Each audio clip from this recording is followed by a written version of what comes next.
दीपावली पर इस तरह से अगर आप धन पोटली बनाएंगे तो आपकी रोग दोष कष्ट कर्ज पीड़ा में और साथ ही वाहन खराब होने में कभी भी पैसा खर्च नहीं होगा और स्थिर लक्ष्मी का वास होगा। आइए जानते हैं कैसे सरल विधि से आप यह धन पोटली बना सकते हैं। ध्यान से सुनिएगा, अंत तक बने रहिएगा।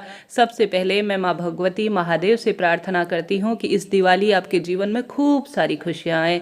देखिए, धन पोटली विस्तृत रूप से बहुत जो है बड़े स्तर पर बहुत ज़्यादा खर्चा कर भी बनाई जाती है, परंतु साधारण सरल तरीके से भी धन पोटली का निर्माण किया जा सकता है। आप पुरानी पोटली का क्या करें यह भी वीडियो में जानेंगे, तो अंत तक आप बने रहिएगा। सबसे पहले धन पोटली कब बनानी है? धन पोटली बनाई जाती है दीपावली की रात। जब आपके पूजन पाठन की प्रक्रिया पूर्ण हो जाए, आप दीप दान कर लें और अपने परिवार के साथ जो दीपावली के संपूर्ण कार्य होते हैं वह कर लें। उसके बाद आप सभी को इस धन पोटली का निर्माण करना चाहिए। धन पोटली में पोटली कैसी लेनी चाहिए? पोटली हमेशा ट्रांसपेरेंट ना हो, पारदर्शी ना हो, इस बात का ध्यान रखते हुए थोड़ा गाढ़ी पोटली, लाल या गुलाबी, यह दो रंग माता को बहुत प्रिय हैं। माता रानी चंचल भी हैं, परंतु वह सही विधि नियम से अगर उनका पूजन किया जाए, उनके निमित्त कुछ सरल कार्य किया जाए तो माँ भवानी बहुत प्रसन्न होती है। पुरानी धन पोटली को भी इसी रात को खोला जाता है। जब आप पूजन शुरू करेंगे तो अपनी धन पोटली को पुरानी वाली अपनी तिजोरी से निकाल लीजिए। उसमें रखी कौड़ी, उसमें रखा हुआ रुपया और आप जो उसमें गोमती चक्र रखे हैं, कमल गट्टे रखे हैं, उन्हें आप दोबारा प्रयोग में ले सकते हैं। किसी प्लेट में स्वास्तिक बनाकर माता के समक्ष पुराने वाली जो सामग्री है उन्हें लगाएं भोग। और उसके बाद आप सभी जो है उसमें अगर आपने सरसों डाला हुआ है तो सरसों को आप अलग कर लीजिए और साथ के साथ आपने हल्दी की गांठ खराब हो जाती है उसे निकाल कर अलग कर लीजिए।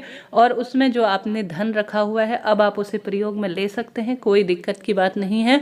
और साथ के साथ उसमें धनिया इत्यादि है तो वह कहीं ना कहीं खराब सा हो ही जाता है, तो यह सब चीज़ें हटा ली जाती है। गोमती चक्र इत्यादि माता को भोग लगाकर दोबारा से प्रयोग में ली जाती है। अब कौन से मंत्र का आपको जाप करना चाहिए? आप कनक धारा स्रोत यहाँ पर पाठ कर सकते हैं जब आप अपना पूजन कर लेंगे, या आप सभी जो है सुंदर भाव सच्चे मन से ओम महालक्ष्मी च विद्महि विष्णु पत्नी च धीमहि तन्नो लक्ष्मी प्रचोदयात, इस मंत्र को 108 बार जाप कर सकते हैं। अगर आपको यह मंत्र नहीं आता, ओम धन प्रदाय महालक्ष्मी नमो नमः, इस मंत्र का आप जाप कर सकते हैं। बहुत सारे मंत्र हैं शास्त्रों में लिखे हुए जो माँ लक्ष्मी से जुड़े हुए हैं, या आप साधारण सरल तरीके से आप ओम महालक्ष्मी नमो नमः इस मंत्र का भी जाप कर सकते हैं। मंत्र पढ़ने में दिक्कत होती है, सरल तरीके से कई प्रिय श्रोता होते हैं जिन्हें थोड़ा सा दिक्कत होती है, तो वह साधारण सरल तरीके से मोबाइल में मंद ध्वनि से माता लक्ष्मी के धन प्रदान करने वाले या सरल तरीके से माँ के मंत्र चलाकर छोड़ दीजिए। और साथ के साथ आप सभी जब अपने मंदिर में पूजा आरती करेंगे, अपने इष्ट पितृ देवी देवताओं का सबका ध्यान करेंगे, तो यह सभी चीज़ें उस स्थान पर रखी गई दिव्य ऊर्जाओं से आपके पूजन पाठन से स्वयं ही अभिमंत्रित हो जाएंगी। अब आप कनक धारा स्रोत नहीं पढ़ पाते हैं, आप कमल गट्टे की माला से विशेष 108 नाम मंत्र का जाप नहीं कर पाते, कोई दिक्कत की बात नहीं, इस तरह से भी आप पूजन कर सकते हैं। ठीक है जी, यह तो बात हो गई संपूर्ण जो है नियम की। फिर भी कोई प्रश्न हो आप कमेंट्स के द्वारा पूछिए, आपका अपना चैनल है। अब आप सभी को पिछले साल की ही पोटली लेनी है, उस पोटली में आप थोड़ा गंगा जल छिड़काव कर दीजिए, बहुत शुभ रहता है।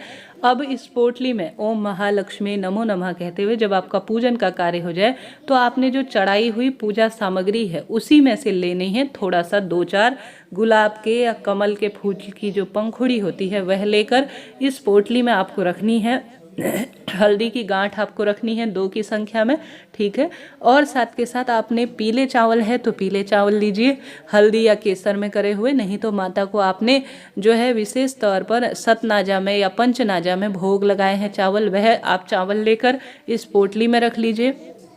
और साथ के साथ आप सभी इसमें सुहाग की सामग्री रखना चाहते हैं, एक बिंदी का पत्ता, आपकी इच्छा है मेहंदी रखना चाहते हैं, कुल मिलाकर माता लक्ष्मी से जुड़ी हुई चीज़ें इसमें रखी जाती हैं। लौंग और इलायची का एक जोड़ा इसमें रखना है जो कि माँ लक्ष्मी से संबंध रखता है। आप जो पाउडर देख पा रहे होंगे वह सप्त औषधि रूप में कही जाती है, जिससे हारी बीमारी परिवार में नहीं आती है। किसी भी पंसारी की दुकान में सप्त औषधि पिसी हुई अवस्था में मिल जाती है। और सौभाग्य के रूप में घर में आरोग्यता के रूप में जानी जाती हैं, तो हमारे घर परिवारों में तो रखी जाती है। आपकी इच्छा है आपको इनमें से कोई 1-2 चीज़ें भी मिल जाए तो वह भी आप रख सकते हैं। 1 रुपये का सिक्का, हल्दी की गांठ और साथ के साथ यह गौरी गणेश के स्वरूप में कही गई सुपारी, इस जो है आप सभी पोटली में जरूर रखिएगा। इसके साथ साथ इसमें आप चांदी का सिक्का है तो वह रखें, पिछले साल का सिक्का भी रख सकते हैं। सबसे पहले पोटली खोलें, सब चीज़ें यहाँ दोबारा भी रखी जा सकती है, ऐसा नहीं हर बार कुछ नया ही लाने की आवश्यकता है। आप लक्ष्मी गणेश जो कि वर मुद्रा में हो उन्हें इसमें रखें और कुछ पैसे रखें। और उसके बाद आप सभी इसमें चाहें तो माता लक्ष्मी के पग मिलते हैं बाजार में, छोटे छोटे पैर, उन्हें भी आप रख सकते हैं। गुंजा मिलती है बाजार में, गुंजा भी आप लाल जो है लाकर रख सकते हैं। पिछले आपने देखा होगा लाल रंग की छोटे छोटे गुंजा होती है, वह रख सकते हैं। माता लक्ष्मी से संबंधित इत्र की 1-2 बूंद भी इस जो है पोटली में आप डाल सकते हैं। शुभ ही शुभ है, धनिया इसमें आपको जरूर डालना है। बस यह चीज़ें खूब है, पर्याप्त है, बिल्कुल चिंता टेंशन नहीं। 1-2 की संख्या में कमलगट्टे डालें, 2 की संख्या में कौड़ी डालें, 2 की संख्या में आप सभी जो है विशेष तौर पर इसमें गोमती चक्र डालें। ठीक है, आप 5-5 की संख्या में डाल सकते हैं, कम ज़्यादा कोई दिक्कत की बात नहीं है।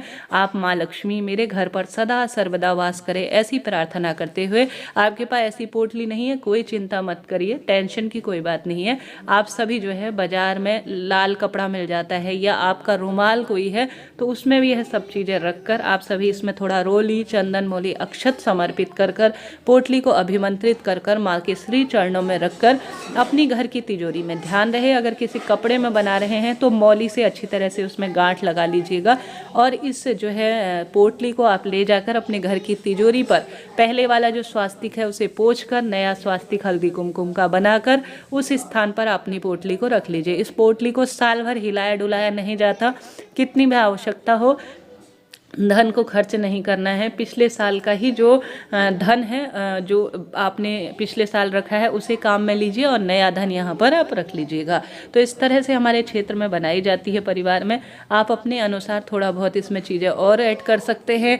माता लक्ष्मी से संबंधित कुल मिलाकर कोई ना कोई वस्तु रखी जाती है, तो आपकी इच्छा है आप कौन सी वस्तु रखना चाहते हैं। ठीक है, बाजार में खूब सारी जो है पूजा पाठ की दुकान में मिलती है, नाग केसर मिलता है, वह रख सकते हैं। सब चीज़ें जो माँ लक्ष्मी से संबंध रखती हैं वह चीज़ें इसमें डाली जाती हैं। सभी का अपना तरीका है, सभी का अपना नियम है, सभी के पास अपनी क्षमता और सामर्थ्य है। सभी के पास इतनी क्षमता नहीं होती कि तमाम खर्चा करें, परंतु साधारण सरल तरीके से इन्हें अपने घर की तिजोरी में, देखिए अलग से तो आप कुछ खर्चा कर नहीं रहे हैं, आप साधारण सरल तरीके से माता लक्ष्मी को सभी चीज़ें जो आपके पास है बाजार से लाकर सब चीज़ें आप धीरे धीरे समर्पित कर रहे हैं।